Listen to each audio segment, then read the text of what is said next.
The Supermoon of May 2012, presented by Science at NASA.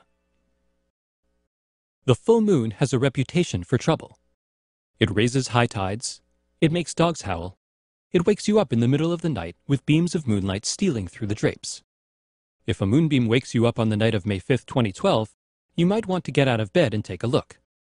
This May's full moon is a supermoon, as much as 14% bigger and 30% brighter than other full moons of 2012. The scientific term for the phenomenon is perigee moon. Full moons vary in size because of the oval shape of the moon's orbit. The moon follows an elliptical path around Earth with one side, perigee, about 50,000 kilometers closer than the other, apogee.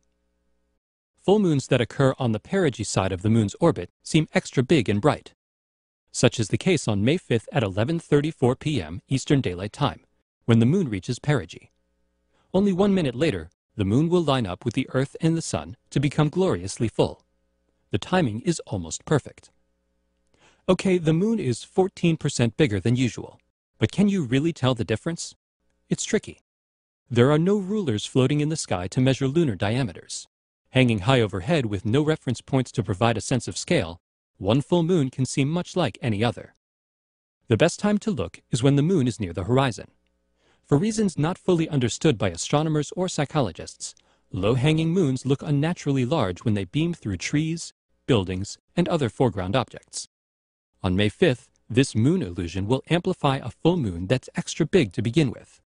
The swollen orb rising in the east at sunset will seem super indeed.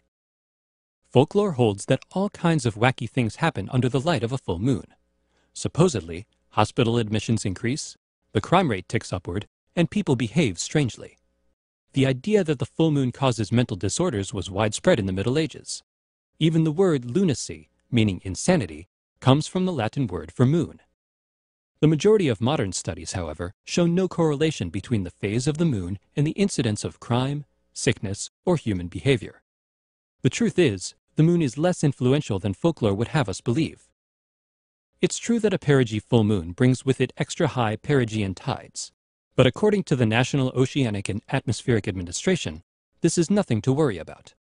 In most places, lunar gravity at perigee pulls tidewaters only a few centimeters, an inch or so, higher than usual.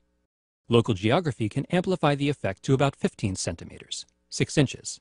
Not exactly a great flood. Super perigee moons are actually fairly common. The moon becomes full within a few hours of its closest approach to Earth, about once a year on average. The last such occurrence occurred on March 19, 2011, producing a full moon that was almost 400 kilometers closer than this one. As usual, no trouble was reported. That is, unless you count a midnight awakening as trouble. If so, close the drapes on May 5th. Otherwise, enjoy the super moonlight. For more news about big bright things in the night sky, visit science.nasa.gov.